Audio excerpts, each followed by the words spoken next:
ওনাকে আরও 2-1 দিন চেক আপে রাখতে হবে। টেস্টগুলো হয়ে গেছে, রিপোর্ট আসুক, তারপর আমরা সেই বুঝে ছেড়ে দেবো। ওকে ডাক্তার, আপনি যেটা ভালো বুঝবেন। আপনার ওপর দিয়েও তো অনেক ধকল গেছে, মনে হচ্ছে সারা রাতের ঘুম হয়নি।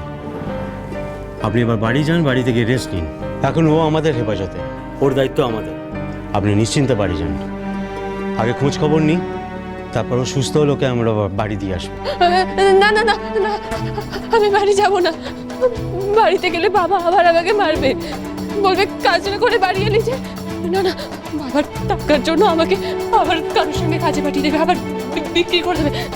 বাবা নেশার জন্য সব করতে পারে। আমি যাব না, আমাকেও বাবা ছাড়বে না। আমাকে ভাড়াবেন না বাবু, আমাকে ভাড়াবেন না। ঠিক আছে ঠিক আছে, এবার কান্নাকাটিটা বন্ধ করো, আগে তুমি সুস্থ হয়ে নাও, ঠিক আছে? উনি অনেক করেছেন, ওনাকে আর বিরক্ত করো না, ওনাকে এবার যেতে দাও।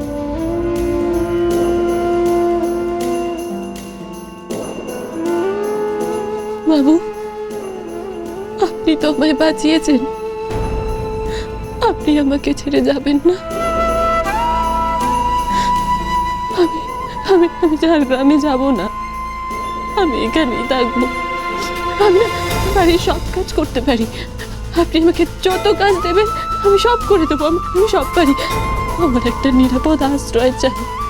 আমি আপনার দূরে কি করছেন আপনি? আমাকে পাঠাবেন না। আপনি শান্ত হন, আমি দেখছি কি করতে পারি।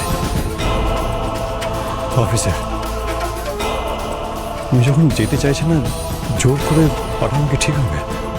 দেখুন, আপনারা যদি পারমিশন নেন তাহলে ওনার লোকাল গার্ডিয়ান আমি হতে পারি। আপনাদের পারমিশনে আমি থানায় গিয়ে সব ফর্মালিটিস পুরো করে ওনাকে বাড়ি নিয়ে যেতে পারি।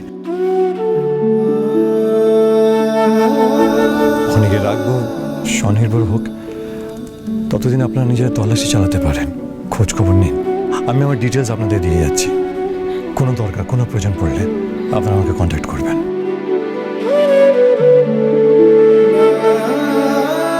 আপনি বললেই তো হবে না, ও তো অ্যাডাল্ট, ওর মত আছে কিনা সেটা তো আমাকে জানতে হবে। তোমার বয়স কত? 18 হয়ে গেছে? হ্যাঁ, এই আশ্বিনে 20। তুমি ওনার সাথে যেতে চাও? ওনার বাড়িতে থেকে কাজ করতে চাও?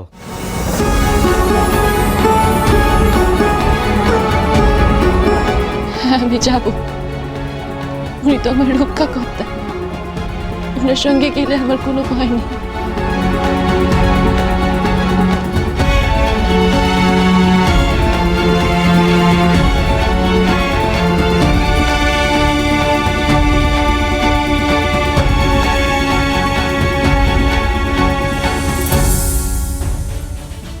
বড় বৌদি, আবিরের ঘরেও তো উনি নেই, কোথায় গেলেন বলো তো? তাই তো, এখানেও তো উনি নেই। আচ্ছা, নিচে গেলে তো আমরা দেখতে পেতাম বলো? তাও তো ঠিক। চলো তো একবার নিচে গিয়ে দেখেই আসি, চলো। Exactly.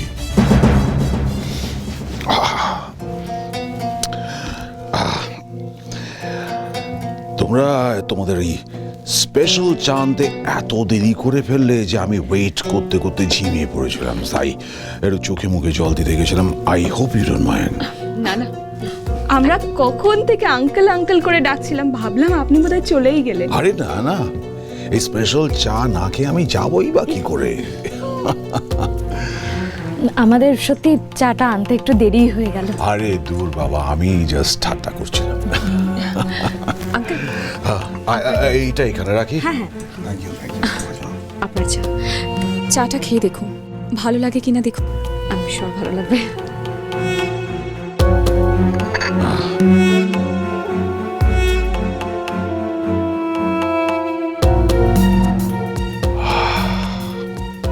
It's amazing. Brilliant, brilliant. এই চাটা করে তুমি কিন্তু বিপদে পড়ে গেলে। আমার মনে যদি এই চায়ের নেশা ধরে যায় তাহলে তোমার কিন্তু আর বাপের বাড়ি আসা হবে না।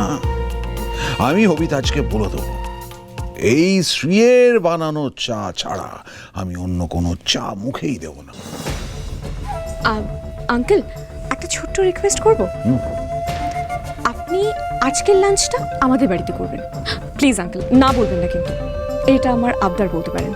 আর ততক্ষণে ভাইও চলে আসবে, আপনার সঙ্গে দেখাও হয়ে যাবে। অলরাইট, এমনিতেও আমি আবিরের সঙ্গে গল্প করতে এসেছিলাম, কিন্তু ও সকাল থেকে গেছে কোথায়? কাউকে কিছু বলে যায়নি, কোনো পাত্তা নেই। Any idea? কি হয়েছে আবির? চুপ করে আছিস কেন? কি হয়েছে বল, কোথায় ছিলিস তুই? বড় মায়ের গলা না? ঘরে আবির বোধহয় বাড়ি ফিরেছে জানো তো। আমি নিচে গেলাম। বল না। আমিও নিচে গেলাম। হ্যাঁ, চোখ মুখের এই অবস্থা কেন তোর? আঙ্কেল আপনি চাটা শান্তি মতন খান, আমি বরং নিচ থেকে একটু আসি। হ্যাঁ, ভাই এসে গেছে। হ্যাঁ, এই তো এসেই হলো। নিশ্চয়ই কোনো কাজে গিয়েছিল। না, টেনশন করো না। ওকে Yeah.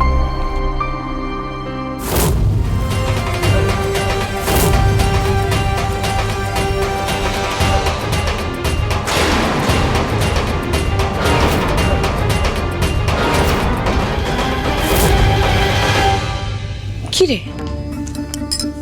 তুই সারা রাত ঘুমোসনি? হ্যাঁ, সারা চোখে মুখে ক্লান্তির ছাপ। বল না, চুপ করে আছিস কেন? কোথায় গিয়েছিলিস? চুপ করে আছিস কেন? জিজ্ঞেস করছি তুই উত্তর দিচ্ছিস না কেন? হ্যাঁ, তোকে নিয়ে তো আর পারা যাচ্ছে না আবিরা। এমনিতেই তুই এমন জীবনযাপন করছিস যে সবাই তোর সমালোচনা করছে। তারপরেও কাউকে কিছু না বলে যখন তখন তুই কোথায় বেরিয়ে যা।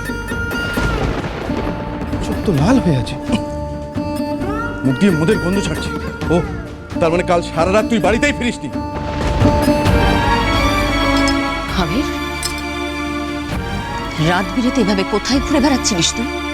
হ্যাঁ, চুপ করে থাকিস না, উত্তর দে, কোথায় ঘুরে বেড়াচ্ছিলিস তুই? দেখ আবির, তুই কিন্তু একদম ঠিক করছিস না, আমি বারবার বলছি, একদম ঠিক করছিস না। তোকে এটা মেনে নিতে হবে যে তুই পেখমকে আর কোনো দিনও পাবি না। ওকে পাওয়া সম্ভব নয়।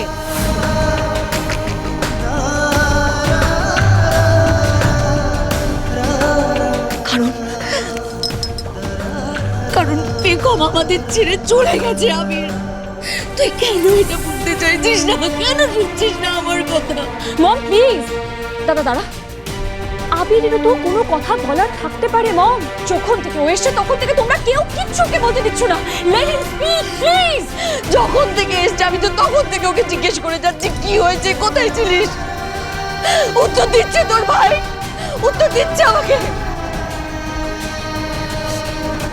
আমার একটা কথা কান খুলে শুনে রাখ আবির, আমি আর কিছুদিনের মধ্যেই তোর বিয়ে দেব। মেয়েটা কদিনের মধ্যেই এখানে আসবে। রঙ্গনের সাথে কথাও হয়ে গেছে। দয়া করে তুই আর এসব করিস না আমি। এভাবে পথে পথে ঘুরে বেড়ালে বেগমকে তুই কিছুতেই পাবি না। এটা তোকে বুঝতে হবে, বেগমকে পাওয়া সম্ভব নয়।